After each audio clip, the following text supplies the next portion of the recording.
Welcome to the Next in Time podcast, where we explore the fascinating depths of how people have the potential of impacting the world with the mission and vision of their project. Join us on this audio journey as we uncover the hidden gems of one's vision, delve into thought-provoking discussions of why they're pursuing it, and see how they're going to make an impact. If you're a curious person, this podcast is your go-to destination.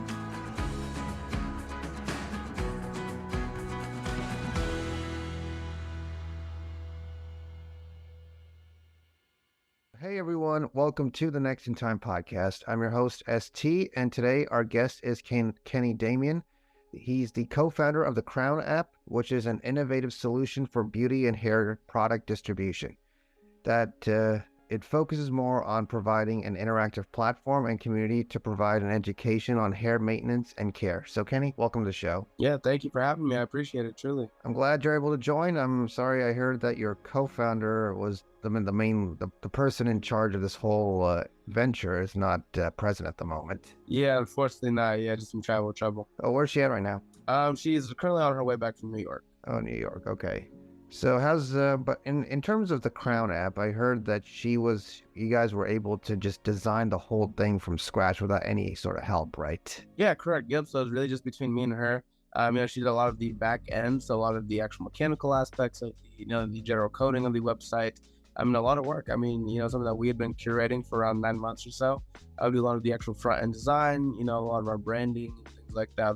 But yeah, she definitely focused a lot on the actual back end, that mechanical aspect. Like I said, I did a lot of our our UI as well as our website and coding that aspect of it as well. And I hear that you're the marketing guy for this. Correct. Yeah. So I'll definitely be more in charge of that digital marketing aspect.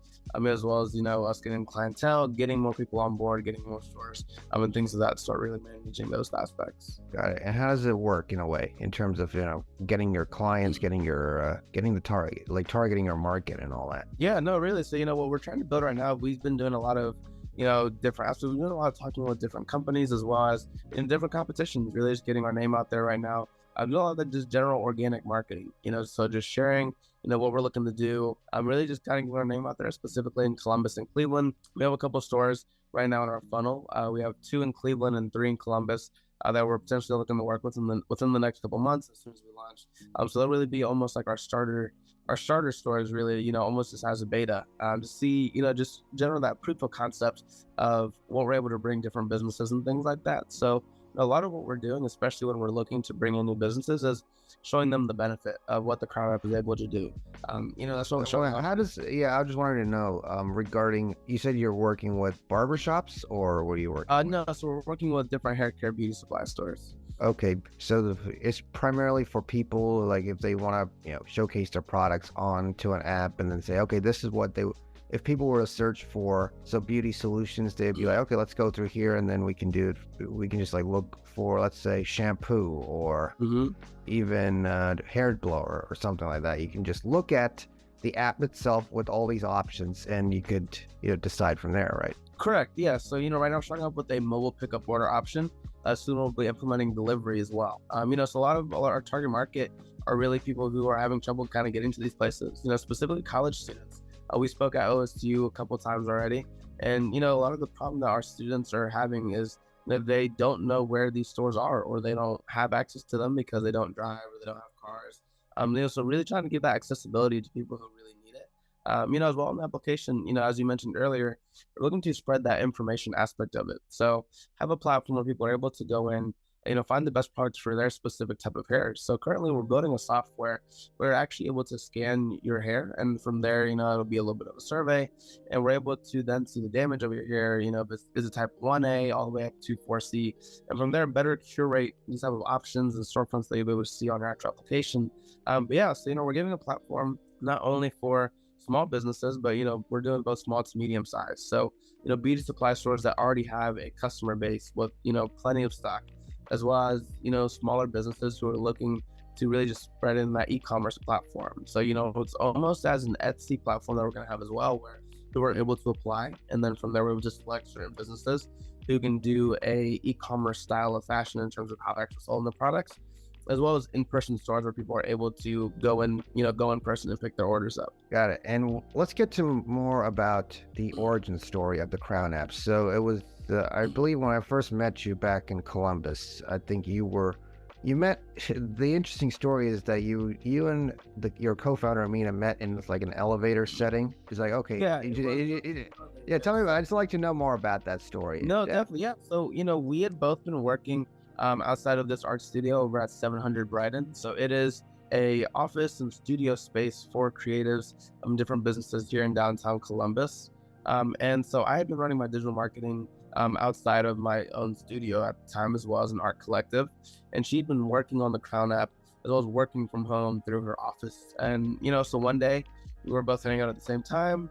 And I'm always curious. I think we both were as well. We're everybody in that space we know does something, outside of the ordinary. Whether they're creative or they're an artist or they're creating an application, doing tech, or everybody in that building space, does a little bit of something. So I think just both of our curiosity. I had asked her, what she's kind of working on, what type of things brings her to the studio, and she was able to tell me about her idea and the type of things that she wanted to do, and really just how to execute it. And for me, like I said, I'd already been running my digital marketing company for about 2 years or so. So I worked with over 30 local businesses, specifically in Columbus, Ohio, as well as people such as the American Lung Association, Fashion Week Columbus, and the Columbus Fashion Council. A lot of people I've got the chance to work with and run their marketing for them. So I'd already had that experience in working in different niches and categories, really be able how to execute and implement these concepts that she had, and so she had things that I didn't have, and vice versa. So she had a lot of that mechanical aspect, that background in coding, setting up the actual application, but needed help, with the marketing aspect, putting it in front of people's faces, actually, selling it from there. So, our work really works together cohesively because, we just have each other's aspects that, I don't have. For example, she's able to do that coding, setting up all these technical issues and errors. I'm able to do a lot of that social media marketing, getting those sales, and a lot of that actual front end work. And also, what made you get into the marketing space of things in general? I mean, not just only about the KROWN app, but let's say, what was your origin story to really become a marketer? Yeah, so I started out in retail when I was 15. I was working at a store called Uptown Cheapskate. It is a local resale store here in Columbus, as well as it's a franchise. So they started originally in Utah, but now there's around 180 Uptown Cheapskates across the entire country. Something just up and coming. And, I guess for me, I just loved being able to actually see my impact, not only on the store, but just in things in general, which I think is my main thing for, marketing. I'm able to see in a numerical standpoint the impact that I've made on my work, and after a couple years of working there, I started running our social media marketing. I was running our Instagram, running our TikTok, running our Facebook ads, Google ads, etc. And I found a love for seeing a campaign that I ran and go successful. We would see growth margins from last year prior, and every single time I was learning something new. And for me, I have such an extrovert personality where I love being able to talk and network with people, and that's a huge part of marketing. A lot of my job is it's coming there, right there. It's like when you're the way you're conveying and explaining things, it's almost equivalent to someone who is an extrovert. Exactly, and for me, like I said, it was really kind of just being able to see my work, but also I'm a creative. I like I said, I've had an art collective, and in which we do paintings, we do rugs, and different aspects. So just a different outlet. But for me, marketing was where I was able to take my professionalism of sales and marketing, it was my creativity, and really kind of put them together in terms of doing graphic design, doing website design, running different social media campaigns, and being able to put my personality and my creativity into my actual work every single day. Yeah. And so what is the what ticks you usually when it comes to being creative? Really it's almost just a sense of, I find inspiration in a lot of things, whether I'm driving downtown and seeing different artworks, or I'm seeing different billboards and other people are kind of doing things, and kind of just trying to be outside of the box. And one thing I feel like really sets me apart is I always think about everything that I produce from a consumer standpoint, especially when it comes to social media. I'm one of those people where I don't like very many things. I don't like very many posts. I'm very picky and selective with how, who I'm choosing to like or comment on. And so I think I take a lot of that in my work, and try to actually capture a story, as well as, what brings somebody to social media and what brings people onto why should we choose, you of all people. So I'd say for me, it's really just thinking about that aspect of what's really going to bring people in and tell that story that I want them to hear. Right. And who would be your main inspiration? Honestly, it's just Columbus as a whole. I've found so much inspiration in not only Columbus owned businesses and brands, just seeing the art, like the artistic aspects that we're doing downtown and different businesses as well. I'd say a lot of my upbringing really came into the fashion world. Working through Fashion with Columbus, working through the Columbus Fashion Council. Seeing how I was able to really mix, both art and marketing together really is where I was able to get a lot of my inspiration from, and why I'm, now moving into these different spaces where I can use my artistic background to really, kind of curate specific things for people, because I think corporate needs more creativity. I think we need to think more outside of the box, especially in the tech world and, the corporate aspects of things. So that's really what I'm looking to bring, to this new space that I'm introducing myself to. So when you're originally from Columbus, right? Correct. Yeah. So how do you see the change from what Columbus was before versus Columbus right now? Yeah, I think it's becoming a lot more business oriented. A lot of businesses are coming here. There's already a lot of corporate, buildings and brands that are already here involving. But I think so many more small businesses are becoming, here in Columbus. There's a lot of opportunity. Even over the summer, there's going to be so many festivals, art walks. The Black Fashion Expo, something that's just coming out as well, with something that I'm also going to be able to help on as well. So there's just so many different platforms. I think in Columbus, there's so much of a grind, where it feels like it's New York or LA, where people are always moving, always wanting to do things. I think once you really break into that community in Columbus, you become a part of it for as long as you want to. Right. And now, so yeah, Amina, the fact that your co-founder isn't currently here right now, but how do you really describe her as a founder? Yeah, she is a very straightforward thinker. She has that creativity. And once she has a plan in mind, her first thing is how to get it done. She's very efficient. Loves streamlining everything. She, like I said, she's very, very strict with, her thinking or aspects of how she actually even goes about things, her mechanical mind. Even the way her creativity works. It's very, problem and solution oriented, which I think is in business is so key, because she has a passion for what she's doing. And that's really what's pushing her, honestly, is like just that general passion. Even her upbringing as a child is the whole reason why she started this, and brought me on. What was it about her upbringing in general that really just drives her into? Yeah, no. So, her family has a background in hairstyling. So doing braiding, specifically, she comes from Cleveland as well. And it was really big in her life and her mother's life as well. Her mother's been a braider for around 30 years or so.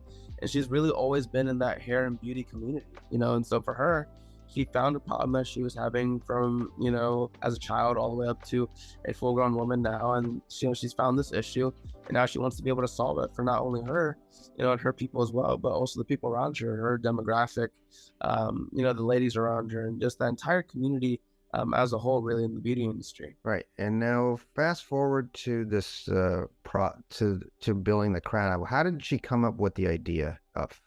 I think you must have discussed it earlier about like, okay, you want to really bring out a hairstyle marketplace for all these different these hair based companies, hair salons or something. Mm-hmm.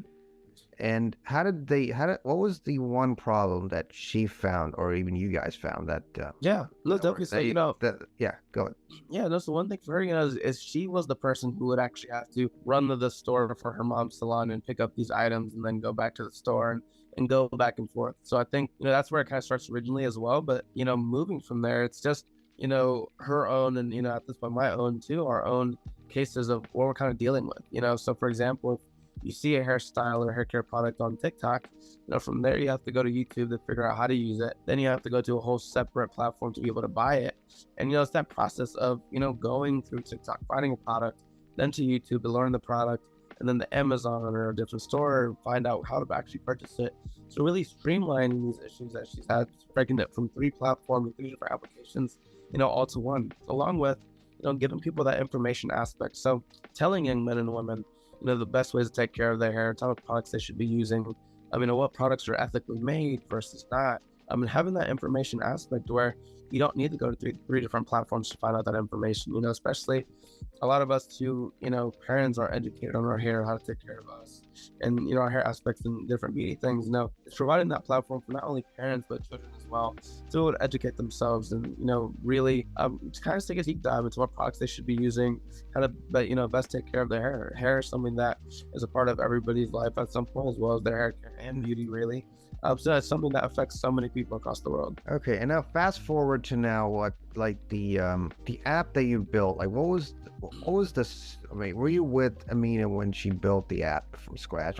Partially, yeah. So I came in probably to around, I'd say 5 months into her building the application is when I came in. So I was with her about 4 months. How did she really push herself to be able, building an app is not easy, especially, sir. Yeah. There's a reason why a lot of people try to outsource, like a lot of founders outsource their product development to an outsourced team or some other to a development team.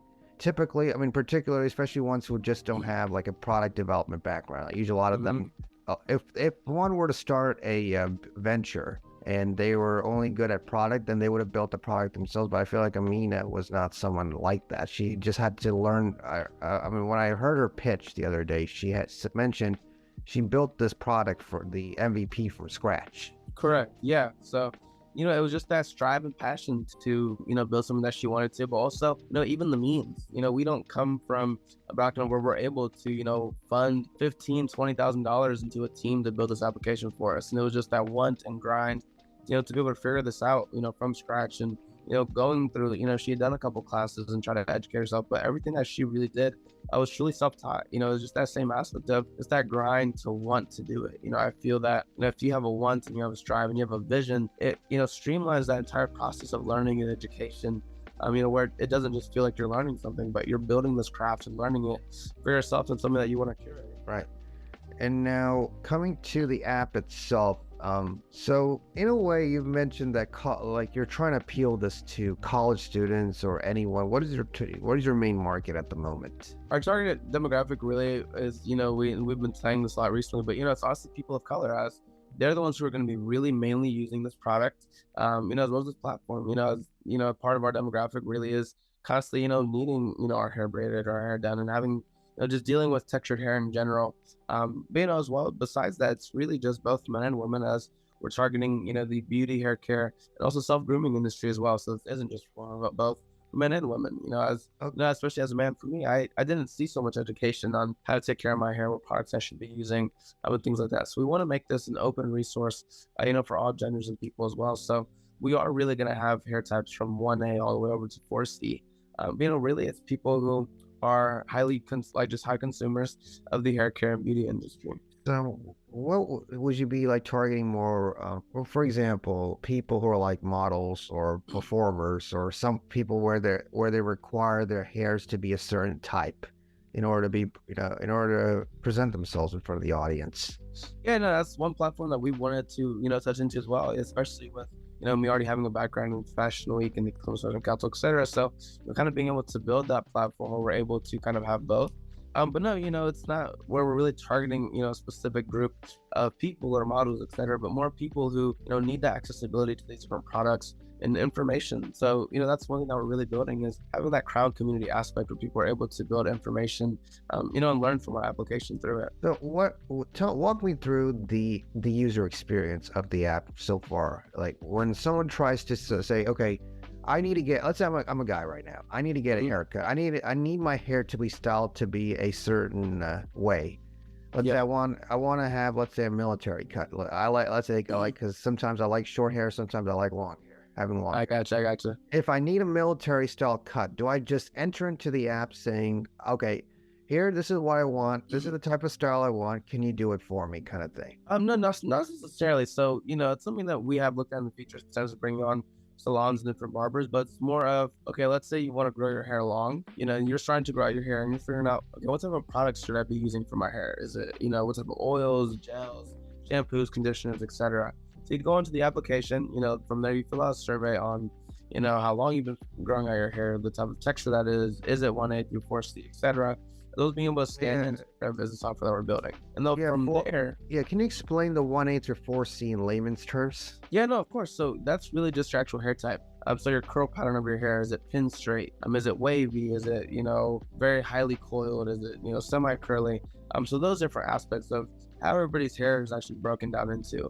And from there is where we're able to actually help and curate what products you should really be using for your hair, as well as giving you the information, based off market research and professionals, as well as, we want to have salons and, different hairstylists and barbers in the actual application as well, part of the KROWN community. So they're also able to kind of, help fill in some of these questions that you may have. So almost even building like a Reddit style platform where you're able to go in and say, hey, I'm growing my hair out. I have this type of, hair texture. What products should I really kind of be using? And from there, you'll be able to see that information as well as the different products that you'll be able to get through different stores and outlets, based off on who's on our platform. Right. And so what are some of the people so far you've already have made some moves with some people wanting to have their hairstyle in a way, right? Like with certain oils, Yes. We've already kind of been doing some of that market research to see, what products people are using for their hair and so on and so forth. So what you're doing is you're trying to just put in all these options for hair, these oils that you need, or whatever products that require you to, achieve that kind of style that you desire. Yeah, so it's also, we're going based off of these stores' inventory as well. So what they have, and, we're choosing all ethically based and produced products as well. But yeah, so if you are looking for seeking that like a specific look, what we're looking to do is be able to give you that information for you to be able to then go through and purchase, go pick up, or get delivered to you those specific products that you're looking for to help you achieve that specific look. And why is it that people would love to come on the KROWN app? There's so many apps out there where, you could just find your products. You can just go to a Walmart app, or you can go to a certain app where you can just get all the oils that you need, or the gels, or the shampoo, or all those hair care products that you need. Why do people want to come to the KROWN app for that? Yeah, no, specifically it's because, we're giving people the information that they need. Also, people are going to be helping small and locally owned businesses, as well as, we're looking to have a 2-hour delivery, minimum. So you are not going to have to wait, next day shipping, or get it, wait a couple of days, things like that. But also just the aspect of getting it right away, as well as, we're curating this specifically to you, where Walmart or Amazon, they're not necessarily doing that. We're looking to really streamline your process. And instead of having to, take those 20 to 30 minutes to find this product, figure out if it's good for your hair or not, and then have the little purchase and find it in the stores. From there, we're putting this all into one application, making it easier for people. So yes, you'll be able to find your products and different things on those applications, but they're not really going to be specifically curated to you, or as well as give you that information that you need to find out if it's what you need, because there's always reviews and such. But the KROWN app really puts all those things into one main platform for people. Right. And where do you see this going in the next these people? Like, let's say, right now you're trying to appeal to college students, right? And you're like trying to appeal to hair salon owners. You're trying to appeal to people who are like, hair salon, what do you call hair like providers, high frequency customers. Yeah. High frequency customers. So where do you feel like what's the one demographic you think? Out of all the demographics that you've presented in front of me, like which one do you think has the best chance that person's going to utilize the KROWN app? I'm definitely going to say Gen Z and millennials, mainly because, they are the people who made DoorDash and Grubhub and so on and so forth popular. And because of that want of convenience, especially with so many people being busy, there's so many more small businesses being brought up. People are having less time for themselves. So having that convenience, a lot of Gen Z and millennials are having that issue of, we want things, a whole lot faster. When Starbucks came out with mobile order, so many people use it. It's a really good percentage of their sales. So definitely I'm going to say, Gen Z millennials, they're also, the spearheaders of e-commerce in general. We are that demographic, shopping online, doing mobile order pickup, getting things delivered to us. So I would definitely say Gen Z millennials we're really looking to target, as they are the majority demographic when it comes to e-commerce. Yeah. And do you ever envision not just only e-commerce? Let's say, do you ever envisioning setting up the hair experience in like a physical setting? For us, something that we haven't necessarily thought about yet. Definitely having that both mobile order and delivery aspect, really kind of provides that in-person, that in-person type of just conversation as well as interaction And what, between, I'm just trying to think my own opinions also while we're trying to discuss it. It's like, this podcast is not just about you just talking about what you're building. It's also about me and you just like interacting and see what it's we like to having conversations, saying, my thought is usually there's going to be that one sect of people who only want to get the who only want to just like order online, get it, and then just have a bit of convenience. And there's the other sect of people who want like a more holistic experience of the hair care provider. So do you envision like going both ways, or are you just only going to be focusing more on the e-commerce side? At some point we really do want to end up going both ways. Something that we haven't complained much about, but at some point, we also want to bring in our own hair care beauty products, our own line, and really build the actual KROWN community as a whole. To give people more of that holistic experience in general. But yes, we are still going to have people, being able to go in and, have that experience of shopping and things like that. But as well as they're going to have that at least aspect where they can find that information, take that information, and then from there, they'll learn how those in-person experiences with hair care and beauty supply stores. And so where do you envision KROWN App going now that you started with the MVP, right? And where there's like multiple, as you know, in the product, in the startup world, there's always multiple stages. So right now you're past the MVP, but where do you see yourself going in terms of the growth of the application or the business? We are actually looking hopefully to launch sometime by the end of the summer, before the end of the summer, really. And so right now, our next step really is to, finish setting up the entire application, kind of just combing through everything one last time. And then from there, continue to putting our name out, having that organic marketing, doing different pitch competitions, raising funds, being able from there to help expand not only our team, but also the growth of where we're at. So we are already working with stores in Columbus and Cleveland. So actually, once we finalize those stores and we have the application in progress, it's in mode where it's working. We're seeing income, we're seeing just the actual flow of how the application is working with these stores and their customers. From there, being able to expand, further, just from those two cities to then, Cincinnati, and then from there, the Midwest and so on and so forth, and really kind of just building that expansion as we kind of go on. You'll just basically own the world. Yeah, at some point, really, that's the dream, really, is, right now we're starting with, smaller, like I said, smaller, medium-sized local beauty businesses. And from there, once we're able to show this proof of concept, show how we were able to benefit these stores, what type of, generation and ROI they're really seeing. I'm going to take that to other businesses and continue to really grow and expand through there as well. So we're just showing that. So if you're on our website, you're going to be able to have that aspect where you can go and try to become a partner, but it's almost really through an application process as well. Got it. And what is so what's your next step right now? Yeah, right now it's really just finalizing the application, putting everything in motion, as well as getting just product shoots, selecting the inventory from all the stores, finalizing our deals with the stores that we pretty much already have on our funnel and on board. And then from there, you'd be doing one final reel and have a launch party. I just have a lot of that organic growth in Columbus and Cleveland.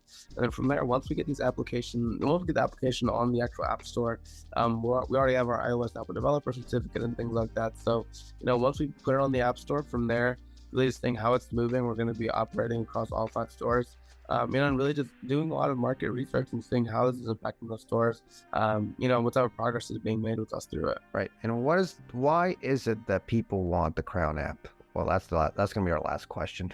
Yeah, no, definitely. So, it's out of convenience. It's also just the want of information and something that people don't necessarily have. If I wanted to go and find out more information about my hair, how to take care of certain products and things like that, I would have to go into multiple different platforms and do a whole lot of different research. So it's really building that convenience aspect across all platforms, or for older people who aren't able to make it to the grocery store, a beauty supply store like they were before, being able to have it so that they can get it delivered to them.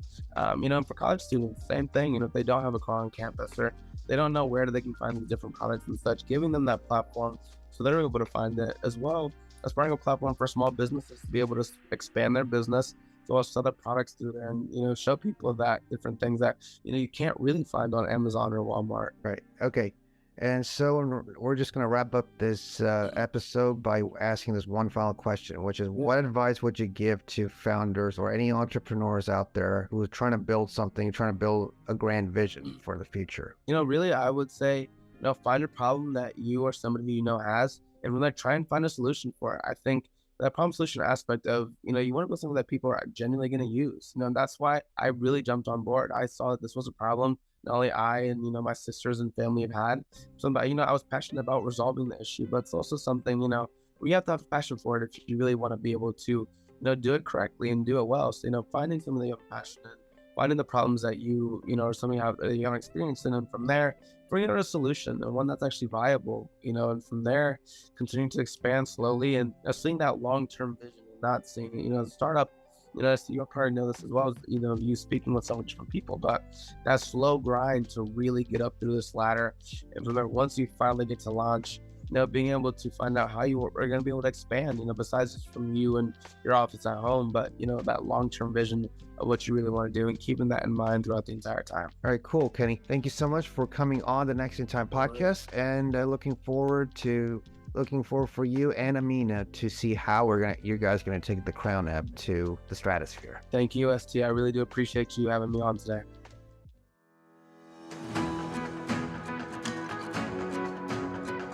Thank you for joining us on this episode of the Next in Time podcast. We hope you enjoyed diving into the intriguing vision of our guest today. Don't forget to subscribe and follow us on social media to stay updated on future episodes. If you have any suggestions or feedback, we'd love to hear from you. Until next time, stay curious and keep exploring.